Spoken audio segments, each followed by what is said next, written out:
You are not defending Boniface Mwangi or Martha Karua. You are defending the Republic of Kenya.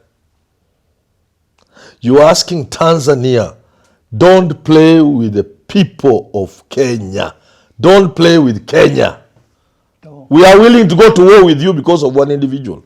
If I'm Samia Suluhu, I thank God. Who would have known such a woman would be president? Even herself, when she sits down. Can she see ni God manze? Can she thank God that God, you have this far, you have brought me Ebenezer?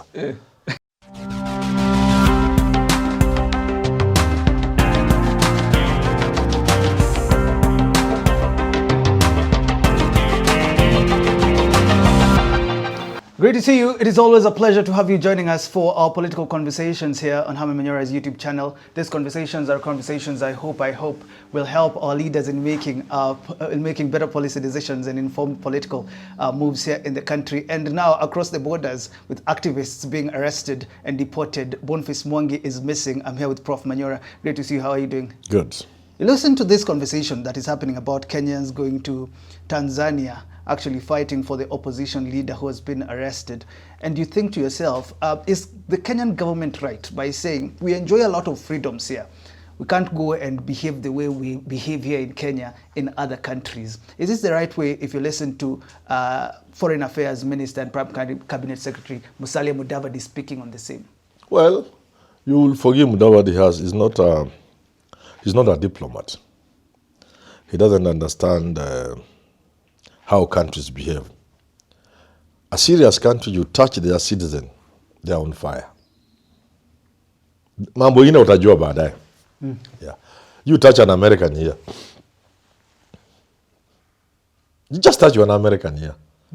Yes, but you forgive Mudavadi, he's not a diplomat. He doesn't understand diplomacy. As simple as that. The first thing for any nation is to defend its citizens. When they hear something has happened to a Kenyan in Tanzania, in Burundi, in Russia, the first thing is for the public of Kenya to come in defense of those citizens. We deal with the rest. Baadaye watadili naye. Mambo ingine ni baadaye. Yeah. Like detaining a Kenyan. They don't want to know why. You cannot detain Martha Karua for 6 hours and then Mudavadi is here. Anakunywa uji. Na kusema that is no, you don't do that. It's not just those other ni kama unajua kuku na mwewe. Wakati mwewe anakuja kuchukua vifaranga wa kuku anapigana na mwewe kwanza. Ndio baadaye arudi aambie vifaranga next time ukitoka hapa kurandaranda mtaniona. So Mudavadi must defend Martha Karua first. And then later awaita awaambia lakini nyinyi naye hii ni nchi ya wenyewe. Sasa muenda kule nini inawasumbua nyinyi?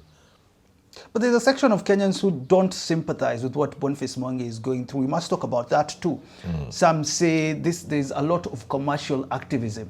Yes. You don't believe in the cause, but you're getting paid to do what they are doing in Tanzania. Yes. Does this hold water for you? It is possible. You know the world of NGO, the civil society world, is a world of people making money. You saw Trump peeling the masks and showing how American dollars are being spent on useless things, on civil society. So it happens.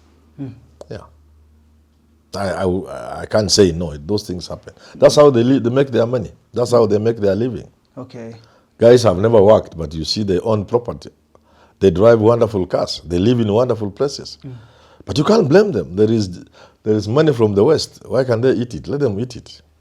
Then let's go back to Musalia Mudavadi and the caliber of our leaders. I think Oscar Sudi spoke about Wakwe disciplined there. Samson Cherargei talked about the same.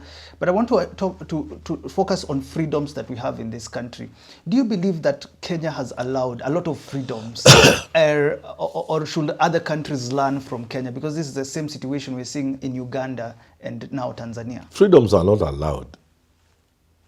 Who allows freedom? Freedoms are not given. No. If you look at our constitution, we are very clear. Nobody has the power to give us our freedoms. Those are ours. Okay. Yeah. They are not allowed by who? So who is allowing the freedom? Who? So these talks, I know Willis calls them legacy politicians. Yes. These talks that they bring, At what time or what point will Kenyans understand the freedoms that they hold? And is this what we are seeing with Boniface Mwangi, that even the pact between the East African community, they can go to other countries and they can still enforce, freedoms for other countries? Those freedoms, those freedoms are some of them are universal. Some of them are not territorial.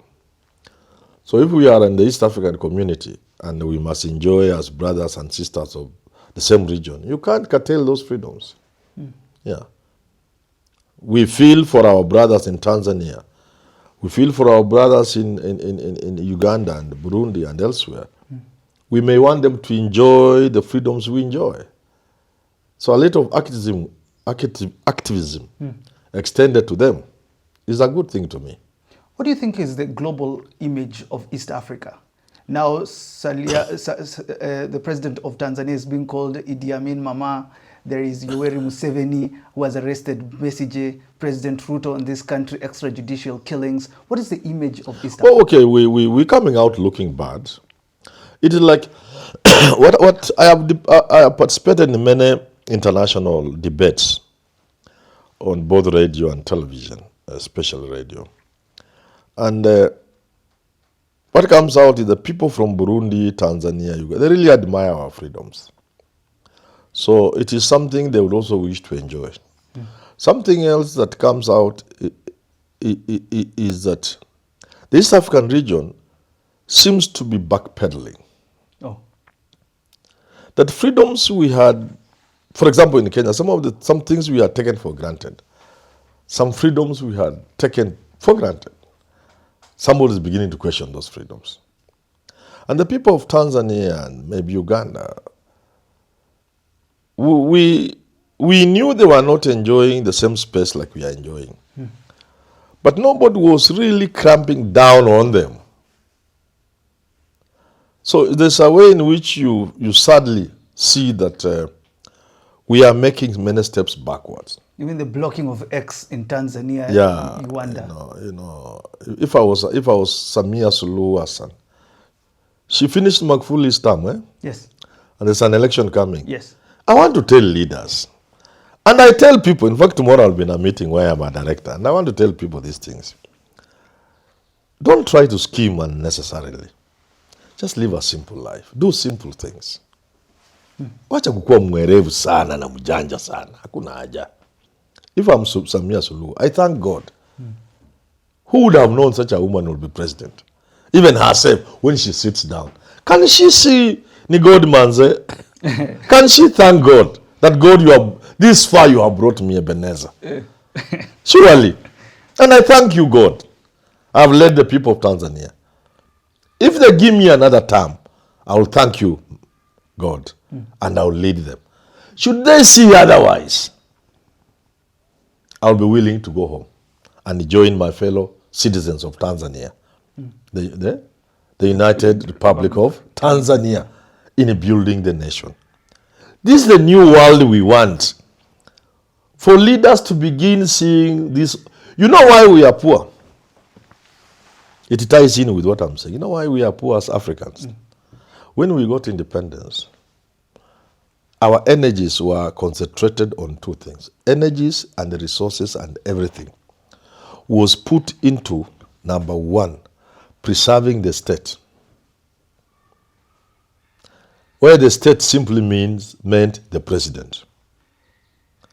So that for the president to remain the president, we put everything into it and made all the compromises. Even allowed foreigners a free hold, whatever the country, the word I'm looking for. Free access to our resources because they were protecting the president and the state. The second thing, all energies were spent on looting and plundering by the same elite at the top.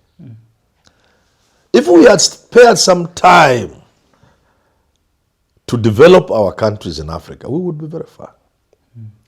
I look at Kenya, for example, and I was discussing with somebody, was it Bruno? I was discussing with somebody the other time, and we were saying, surely, if we got our politics right, if we got our politics right, in 10 years, what is this nonsense you are talking of? South Korea, Sijui, Singapore. We will bypass those countries. We have what it takes to be a world leader, to sit on the table of first world countries and share the table with them. You've said something interesting, protecting the presidency, protecting the state. Yes. You look at Samia Suluhu, Yes. you look at Yoweri Museveni, you look at Yes. President Ruto, extrajudicial killings, and you wonder, what is the responsibility of Kenya especially? Because we are the example. You know, countries quote Kenya when it comes to freedoms and human rights. You know, if this country had... you know what? To answer your question, let's go back to the dying years of the 1970s, culminating in the overthrow of Amin Dada from Uganda in 1979. What you are asking is what Tanzania did, what Nyerere did. They said we cannot allow Amin to rain terror on the people of Uganda. And they contributed. But you see, Tanzania has had a history of helping other countries in the liberation. So they played a critical role in removing Idi Amin. And when those who took over from Amin were also misbehaving, Museveni was in Tanzania and he received a lot of support. So the question you're asking is a very valid question. Those countries that know the meaning of peace and democracy and freedoms should find a way of assisting their neighbors enjoy those freedoms. Yeah. Do you think we are in a dictatorship kind of governance in Kenya, Uganda, and Tanzania? Because this is what people have said about the president. We've had political pundits calling him a modern dictator. This is what we're seeing with Tanzania, the arrest of the opposition leader. This is what we're seeing with Uganda. You see, Jad, if you are talking about dictatorship, you cannot put Uganda, Tanzania, and Kenya in the same sentence. Let's be fair to ourselves. No, we are not there. We are not there. We enjoy freedoms which Ruto cannot curtail. He can try, but he can't. So Ruto may want to be a strong man. Ruto may want to be a dictator if you wish, which is what you are saying. But in this country, you can't. So talk about dictatorship about Uganda and Tanzania, not Kenya. No, you can't. Those things Museveni is doing, can Ruto do them in Kenya? You leave State House in just a week's time or less. What Suluhu is doing in Tanzania, you can't. You can't. What Suluhu is doing, you can't do in Kenya. Well, Kenya tumeendelea bwana. Na tujisifu. Let's praise ourselves. Let's not be too hard on ourselves. These freedoms you enjoy, and nobody can curtail them. You can try mdogo kitu hapa na pale. Yeah. But if you go in the way of Tanzania or Uganda or Burundi or Rwanda, my friend, you can't last in State House. This is why Cherargei anasema wachapiwe huko. You can't. Cherargei can only say the things he's saying, and Sudi and Manyora and you. But on the ground, there are many things you can't change. Finally, with regards to Boniface Mwangi, and there's another lady activist who is still missing, what is your advice for Musalia Mudavadi now dealing with the diplomacy aspect of this case? Mudavadi has already shown that he doesn't understand how diplomacy works. The pride of nations, even a tiny little country must have some pride. You get it? And that's why we keep these soldiers and feed them and pay them well. We should pay them slightly better. But that's why they are there. So that our integrity as people, our pride as people, nobody touches it. If you bruise our pride, we can pounce on you even if you will beat us. Let's die defending our dignity. I'm asking for actionable steps now. So now I'm saying that's what Mudavadi ought to know, and which he has miserably failed to know. You are not defending Boniface Mwangi or Martha Karua. You are defending the Republic of Kenya. You are asking Tanzania, don't play with the people of Kenya. Don't play with Kenya. No. We are willing to go to war with you because of one individual. You take one American here and do something to him. America will descend on you. And I'm not saying because America is big. That's the way it should be. Look, it happens all the time. You cannot take people's citizens and play around with them. There are recognized ways of dealing with foreigners in your country. And there are conventions of how to do that. You get it? Yes. You can't get a Kenyan and treat him. If you mishandle Tanzanians, you cannot extend that to Ugandans or to Kenyans. You get it? Yes. That's why people are not happy with what this government did to the guys from Turkey, to BCJ from Uganda, to another one was I don't know from where. Maria from Tanzania. Yes. The journalist. So that's I want to be kind to Mudavadi. He doesn't understand how diplomacy works. You get it? You cannot do the things you do to your citizen to other people. There are conventions. The first thing you do if you are so annoyed with them, you deport them. You can't detain them. You get it? Yes. If you go to Tanzania and they are not happy with what you have gone to do, they have the right as a country. They are a sovereign state. Wanakuingiza kwa ndege wanakuambia rudi Kenya, enda peleka ujinga Kenya. That's allowed. But you are not allowed to detain anybody. So you are saying Boniface Mwangi and I don't know who. That is unacceptable. Kenya can land there with an army because of one citizen. And that's what it means to be a sovereign state. To defend your citizens and your borders at all costs. One individual in Tanzania, Kenya can land there and declare war and go and remove him. Well, thanks for tuning into that conversation. It's the people of Kenya, not just Boniface Mwangi. Have yourself a lovely rest of your day.